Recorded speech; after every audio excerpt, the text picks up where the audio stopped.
زوال اور عروج کے جو قوانین ہیں جو تہذیبوں پر نافذ ہیں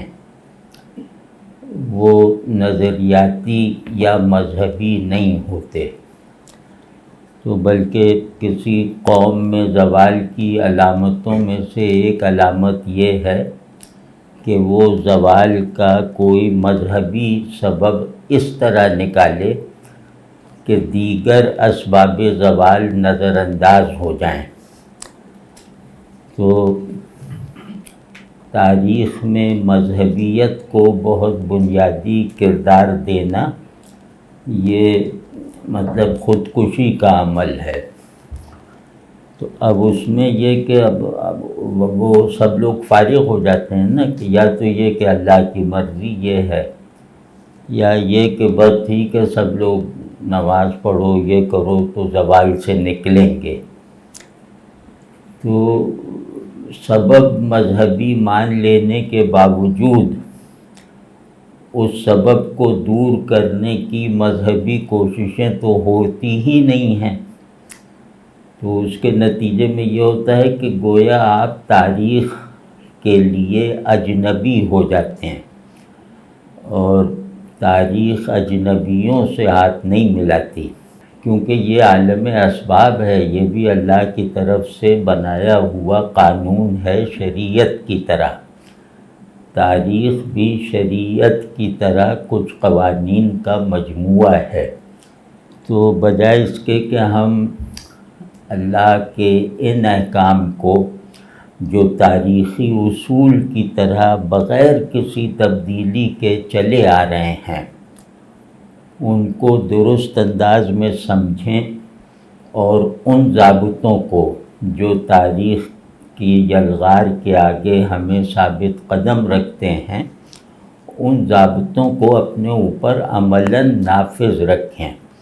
اس وقت جو ہے وہ بہت بڑا بحران ہمارے ساتھ یہی ہے کہ دیگر جیسے جدید دنیا جو ہے، یعنی جدید دنیا سے مراد یہ کہ آزادی کے ایک بے قید تصور کو قبول کر کے چلنے والی دنیا، اور آزادی کا وہ تصور بھی تھیوری کی شکل میں نہیں ہے، وہ خواہشات اس کی صنعت ہیں۔ تو اب ان معاشروں میں جو یعنی بعض اسباب سے ترقی یافتہ بھی ہیں، ان معاشروں کی طرف سے تبدیلی کی مزاحمت نہیں ہوتی۔ وہ ایک تو یہ کہ وہ تبدیلی ان پر مسلط کہیں باہر سے نہیں ہوئی ہے، وہ تبدیلی کے آتھر زیادہ تر خود ہوتے ہیں، اور آج کل یعنی کہ 21ویں صدی سے جو ہے وہ صورتحال یہ ہے کہ وہ تبدیلیاں طرح طرح کی ایجاد کر رہے ہیں اور اپنی قوت کے بل پر ان کو پھیلا رہے ہیں۔ اب قوت کا مفہوم فوجی طاقت نہیں ہے، اس میں علم بھی شامل ہے، اس میں مضبوط معیشت بھی شامل ہے، اور اس میں سب سے بڑی قوت کیپٹلسٹک ہے۔ تو وہ قوت جو ہے وہ موقع آئے تو ڈرا دیتی ہے، ورنہ وہ آپ سے معانقہ کرنے کے جیسے کا اعلان کر کے آگے بڑھتی ہے۔ تو ان کے کیپٹلزم کا بنیادی ہتھیار ہے، یہ ہتھیار اگر نہ کہیں تو کیپٹلزم کے پھیلاؤ کی بنیادی وجہوں میں سے ایک وجہ یہ ہے کہ اس نے انسان کو خواہش کرنے والا وجود بنا دیا ہے، اور ان خواہشات کی تکمیل کی ضمانت لے رکھی ہے، اور اس میں اس پر اعتبار ہے انسانوں کو کہ یہ ہمارے اندر جو خواہشیں پیدا ہوں گی، ایک تو یہ کہ ہمیں اس قابل نہیں چھوڑا گیا اس چمک دمک کے نتیجے میں جو کیپٹلزم نے پھیلائی ہے، یعنی ساری دنیا جو ہے نا وہ ایک اشتہاری صفحہ بن کے رہ گئی ہے کہ بس چیزیں ہیں یا چیزوں کا اشتہار ہے۔ تو اب اس میں جو ہے وہ ظاہر ہے کہ اس میں بہت کشش ہے، اور پھر دوسرے یہ کہ ایک مسابقت کا ماحول ہے کہ آپ کے یہاں بھی سائیکل بنتی ہے، ذرا ہماری سائیکل دیکھیے، آپ کے یہاں صوفہ بنتا ہے، ذرا ہمارا صوفہ دیکھیے۔ تو یعنی کہ ہر معاملے میں ایک احساس کمتری اور ترسنے کی کیفیت میں ہمیں مبتلا کر دیا گیا ہے۔ لیکن چونکہ ترسنے کی یہ کیفیت خوشگوار تاثر رکھتی ہے، تو لہذا ہم اس میں مزاحمت نہیں کرتے، اس کے علاج کا کوئی تصور ہمارے پاس نہیں ہے، کیونکہ کیپٹلزم کا پورا جو میتھڈ ہے وہ یہ کہ ترساؤ دے دو، پھر ترساؤ پھر دے دو، مطلب وہ مرنے کی حد تک پانی نہیں روکتے، وہ پیاس بجھا دیتے ہیں اور ہر مرتبہ ایک نئے پانی اور نئے شربت سے پیاس بجھاتے ہیں، اور پرانے شربت اس کے مقابلے میں بے کشش ہو کے رہ جاتا ہے۔ تو اس کے نتیجے میں ماضی ڈراؤنا بنا دیا گیا ہے۔ اگر تھوڑا سا غور سے ہم بازاروں میں ہی جا کے دیکھیں تو میرے لڑکپن میں جو دکانیں تھیں ان کے ساتھ ایک وابستگی کا احساس سا تھا، اور دکاندار بھی غریب تھا یا غربت کے قریب ہوتے تھے، اور خریدار بھی جو ہے وہ دکان میں رکھی ہوئی چیزوں سے اپنی ضرورتیں طے کر لیا کرتے، مگر ان کی ضرورتوں کی سطح بھی ہمبل تھی، اور ان ضرورتوں کو پورا کرنے والی چیزیں بھی وہ بھی بہت ہمبل تھیں اور گنی چنی ہوتی تھیں۔ تو اب ہم جا کے دیکھتے ہیں تو ذہن میں یہ طے کر کے جائیں کہ ہمیں ایک قلم خریدنا ہے، تو وہاں سے ٹوائلٹریز تک خرید کے لے آتے ہیں، گئے تھے ہم قلم خریدنے۔ تو اس ماحول میں ماضی کی وہ دکان، وہ دکاندار اور اس دکان میں رکھی ہوئی وہ چیزیں جو ہماری ضرورتوں کو بہت سادگی سے پورا کر دیتی تھیں، اور ہمیں ان چیزوں میں رہنے کی وجہ سے نئی نئی چیزوں کا نہ تصور تھا اور نہ بے چین کیے رکھنے والی خواہش تھی۔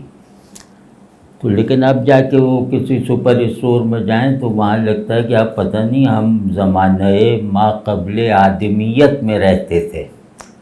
اور وہ بتاتے ہوئے بھی شرم آتی ہے، سوچتے ہوئے بھی شرم آتی ہے۔ تو یہ جو ماضی سے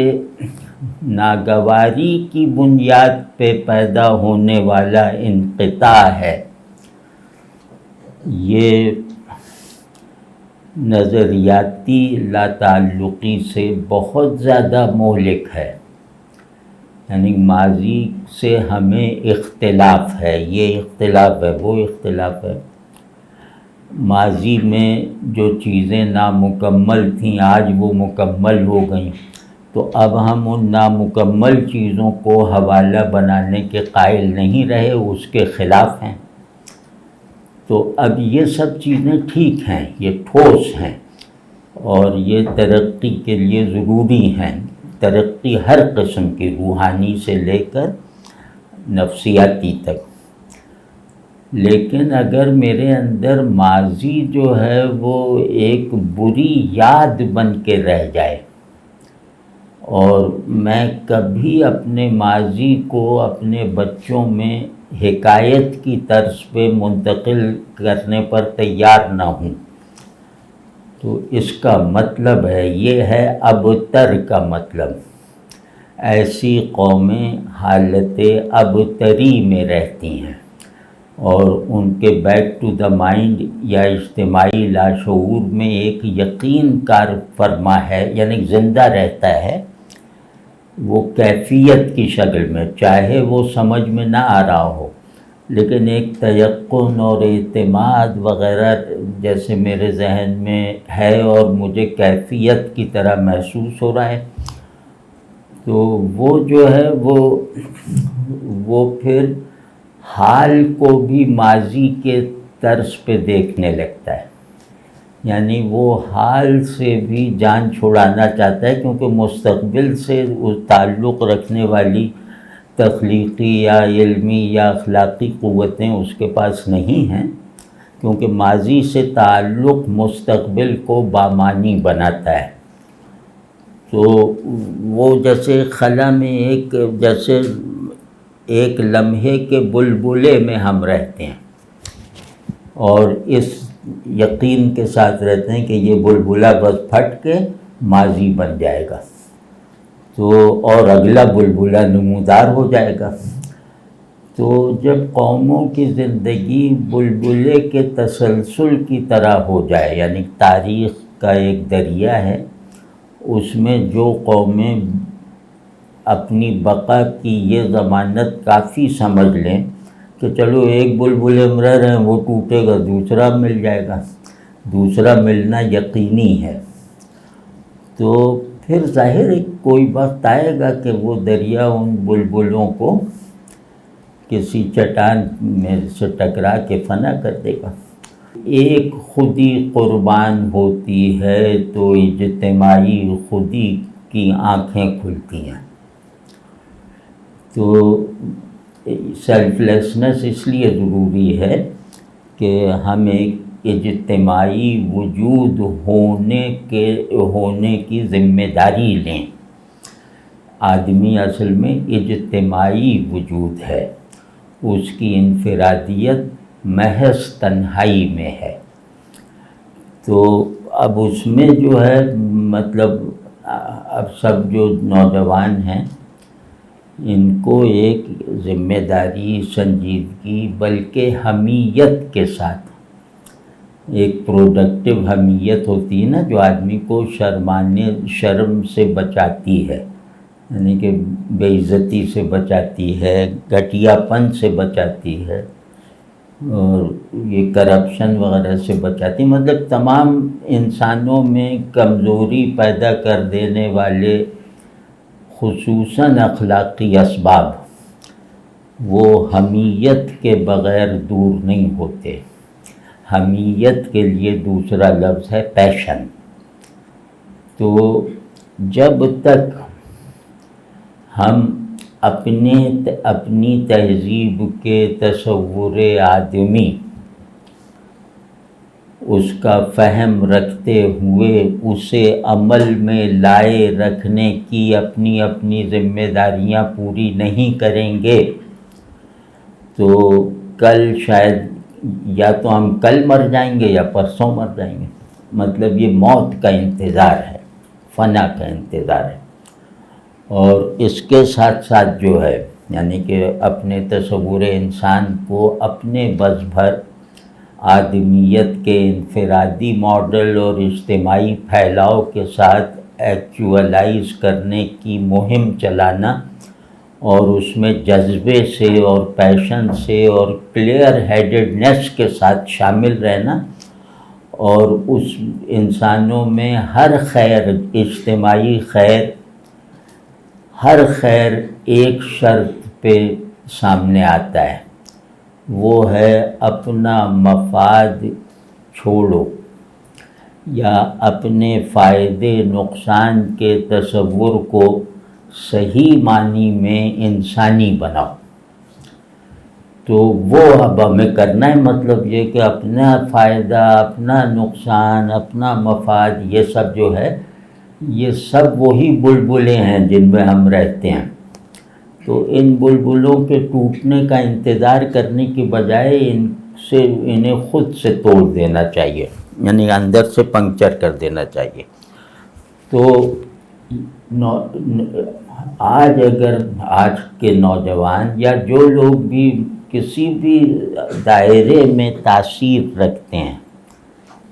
وہ بھی نہ صحیح تو اپنے اوپر تو مؤثر ہوں گے نا۔ تو ہر آدمی اگر پہلی بات یہ کر لے، یہ مطلب بجائے اس کے کہ آئیڈیالوجیکل باتیں کرنا اور ایک ایسے ایمان کو ہر مرتبہ اپنا مورچہ یا وہ دفاعی خندق بنانا جو ہمارے اندر کہیں بھی اپنی موجودگی کے حقیقی آثار نہیں رکھتا، وہ ہمیں اسی وقت یاد آتا ہے جب کسی کو مارنا ہو یا جب کسی سے بھاگنا ہو۔ تو باقی وہ ہماری زندگی میں، یعنی زندگی کا مطلب یہ ہے کہ خواہشات سے لے کر تصورات تک کا جو ایک پورا نظام ہے جڑا ہوا آپس میں مربوط، اس میں بندگی کا تصور کسی ڈرائیونگ فورس یا مرکزی محرک کے طور پر ہمارے اندر موجود نہیں ہے۔ تو بجائے اس کے کہ ہم ادھر پیر بن جائیں، ادھر مرید ہو جائیں، ادھر تحریک میں شامل ہو جائیں، ادھر جہادی لشکر میں داخل ہو جائیں، اس طرح کی مصنوعی تدابیر جو خود کو دھوکہ دینے کے مترادف ہیں وہ اختیار کریں، تو ہمیں چیزوں کو اس کی ترتیب کے ساتھ کرنا چاہیے، اور جو میں بار بار کہہ رہا ہوں کہ پوری ذمہ داری کے ساتھ۔ وہ ترتیب یہ ہے کہ انفرادی آدمی خیر کی اصل پر باقی ہے، یعنی فرد خیر کی اصل پر اگر اس کی شخصیت تعمیر ہوئی ہے تو اسے موت نہیں ہے۔ تو اسی طرح معاشرہ جو ہے اگر وہ قوت کے اصول پر خود کو استوار کرنے میں ناکام ہے تو اس کا دفاع ممکن نہیں ہے کسی بھی عقیدے سے، کسی بھی روحانی تدبیروں سے اور کرشموں سے۔ تو معاشرے کا خیر کی حفاظت ہے، وہ قوت کے ساتھ ہے، اور انفرادی خیر جیسے بطور ایک خمیر کے ہے کہ جس سے میری شخصیت بنے، معاشرے میں خیر بطور ایک قدر کے ہے، اور قدر قوت کے بغیر اپنا وجود قائم نہیں رکھ سکتی۔ تو اب اس میں ہمیں دیکھنا ہے خیر کا کیا مطلب ہے۔ اخلاقی اطمینان کے ساتھ خود بھی خوش رہو اور دوسروں کو بھی یہ والی خوشی فراہم کرنے میں سرگرم رہو، یہ خیر کا پہلا درجہ ہے۔ خوشی اخلاقی اطمینان کے ساتھ، غم ضمیر کی تسکین کے ساتھ، مطلب دونوں چیزیں آپ کے اندر ہونے کے عمل کو بامعنی اور حقیقی بنا دیں خدا کی نظر میں، یہ عمل اس طرح کا ہے۔ اور دوسرا یہ کہ خیر کی بنیاد دو چیزوں پر ہے، اور یہ مطلب علم الاخلاق وغیرہ کی کتابوں سے لے کر بات نہیں کر رہے ہیں، نہیں کوئی نصابی یا کتابی سی بات نہیں ہے۔ خیر کی بنیاد فرد کے اندر دو جذبوں کا بیدار ہو کر تسلسل کے ساتھ عمل میں رہنا ہے۔ دو جذبے میرے اندر بیدار ہو جائیں، یا دو فیصلے میری سب چیزوں پر جو ہے وہ قائم ہو جائیں، وہ ہے ایثار اور انکسار۔ یہ جن افراد میں ہوتا ہے وہ صاحب خیر ہیں، چاہے وہ مدد دے رہے ہوں کسی کو، چاہے مدد لے رہے ہوں۔ سمجھے نا، مطلب خیر کا تصور چیریٹی جیسا نہیں ہے۔ خیر کی قدر کے دوام میں، خیر کی قدر کے ارتقاء میں لینے والا بھی شریک ہے دینے والے کی طرح۔ واضح ہے نا، یہی انسانی سوسائٹی ہے۔ چیریٹی بدترین طبقاتی تفریق ہے خیر کے نام پر، یعنی وہ دھوکہ ہے۔ تو یہ جو دو چیزیں ہیں وہ بالکل سادہ مفاہیم میں، مطلب کوئی فلسفیانہ یا صوفیانہ یا آئیڈیلسٹک مطلب نہیں ہے ان کا۔ وہ سارے مطالب جو آئیڈیلز کی طرح ہیں وہ اللہ سے تعلق میں ہیں۔ تو وہ ایثار کا مطلب ہے کہ آپ کی ضرورت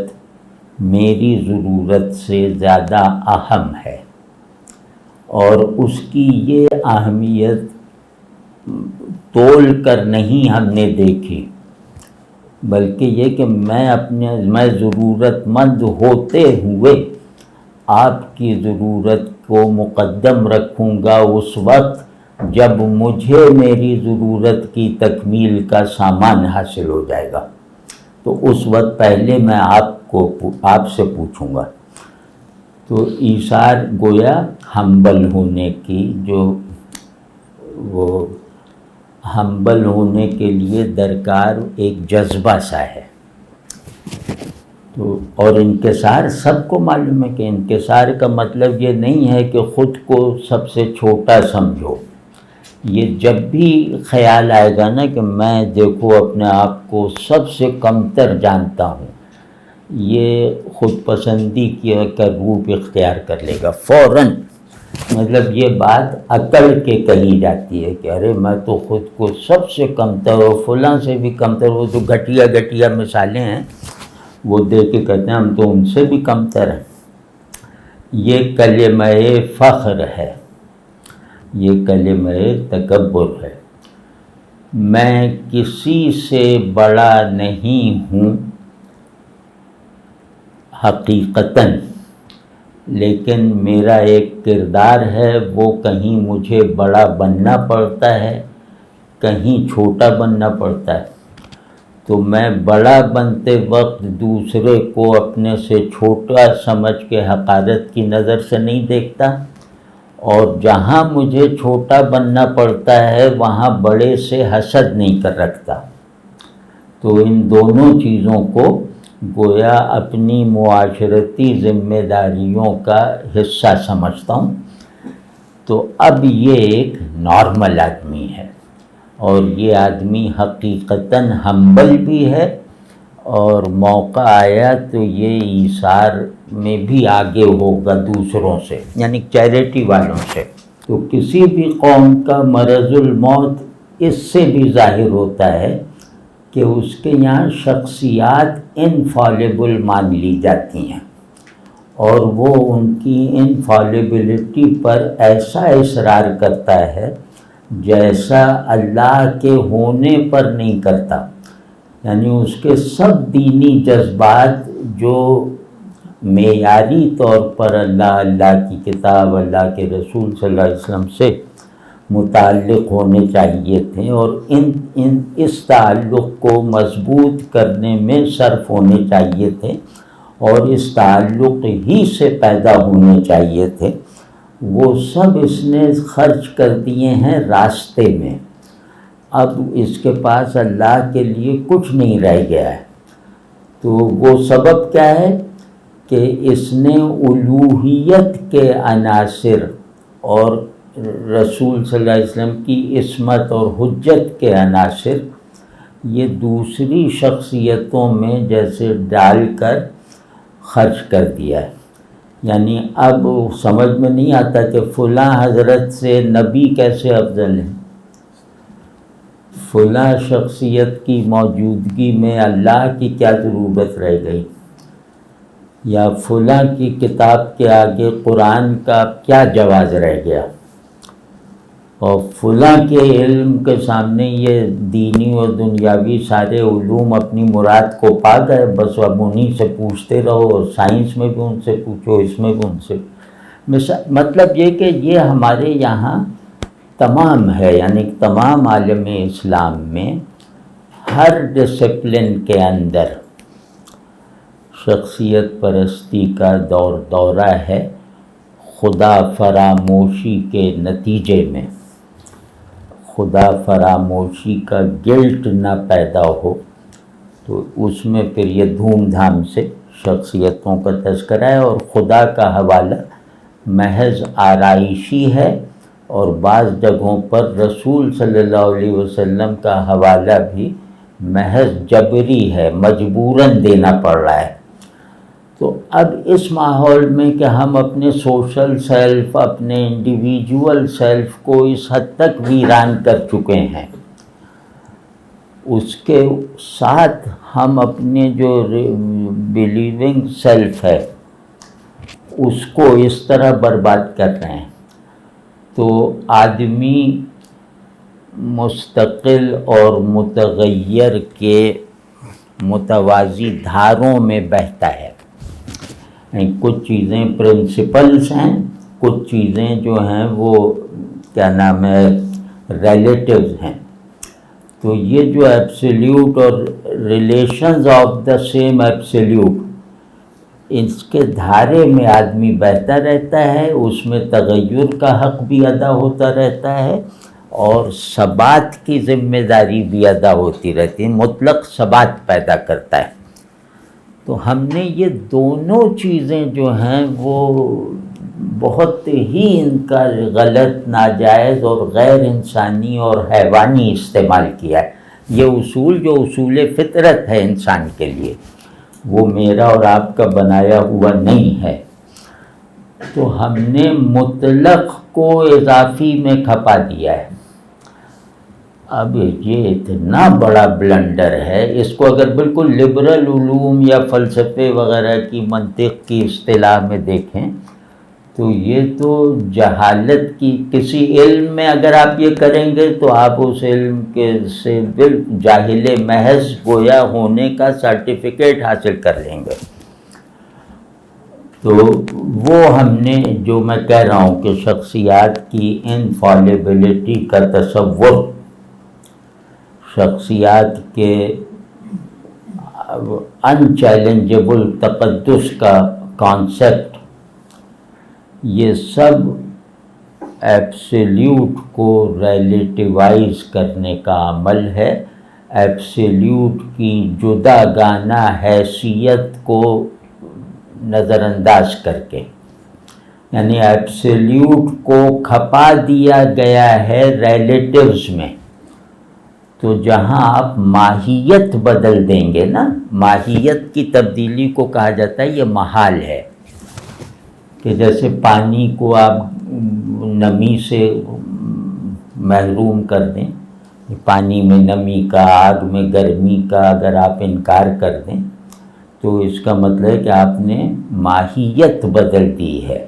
اور ماہیت بدلنے سے بڑا کوئی جرم نہیں ہے۔ مطلب یہ جہل میں بھی آخری درجے کا جہل ہے، ظلم میں بھی آخری درجے کا ظلم ہے۔ تو آپ دیکھتے نہیں ہر فیلڈ میں کہ وہ صاحب ہو گئے عبدالعزیز، وہ فتح کر کے چلے گئے ہیں، اب ہر جگہ ان کی تصویریں لگی ہوئی ہیں، اور وہ تصویریں اس طرح لگی ہوئی ہیں کہ خدا جیسے نگرانی کر رہا ہے ان کی آنکھوں سے، مطلب مقدس بنا کے لگی ہیں نا، ان کی حاکمیت کو مسلسل رکھا جا رہا ہے۔ تو ہر جگہ کوئی انقلاب آ گیا، اس کے بانی کو پوجا جا رہا ہے، انقلاب اور اس کے میکینزم، اس کے تقاضے ایک طرف رہ گئے، اب اس کے بانی کو پوجا جا رہا ہے۔ یا ہمارے یہاں جیسے ہم دوسروں کیا مثال دیں، اب ایک علامہ اقبال بڑی مشکل سے پیدا ہو گئے 2 صدیوں میں، اب ان سے آگے جانے پہ تیار نہیں ہیں،